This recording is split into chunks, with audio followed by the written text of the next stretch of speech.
നമസ്കാരം. കോതമംഗലം കോട്ടപ്പടിയിൽ കൂറ്റൻ രാജവെമ്പാലയെ പിടികൂടി. കോട്ടപ്പടി വടക്കംഭാഗം വാവേലിയിൽ പാടത്ത് നിന്നും വനംവകുപ്പ് വാച്ചർ സണ്ണി വർഗീസ് ആണ് രാജവെമ്പാലയെ പിടികൂടിയത്. രാവിലെ 11:30ഓടെയാണ് സണ്ണി രാജവെമ്പാലയെ പിടികൂടുന്നതിന് നീക്കം ആരംഭിച്ചത്. ഇതിനിടയിൽ പലവട്ടം പാമ്പ് വഴുതി മാറി. വെള്ളത്തിലൂടെ നീന്തി മാളത്തിൽ ഒളിക്കുന്നതിന് നീക്കം നടത്തി. ഒടുവിൽ തന്ത്രപരമായ നീക്കത്തിലൂടെയാണ് സണ്ണി പാമ്പിനെ പിടികൂടിയത്.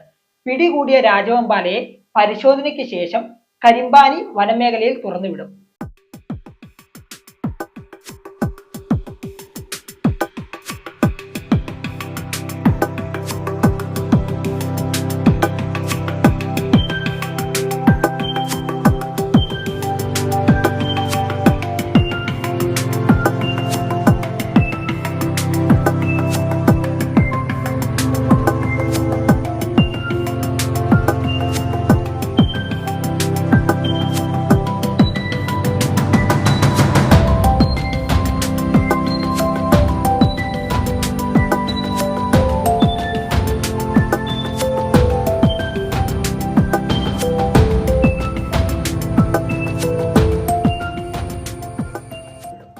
M4 മലയാളം, കോതമംഗലം.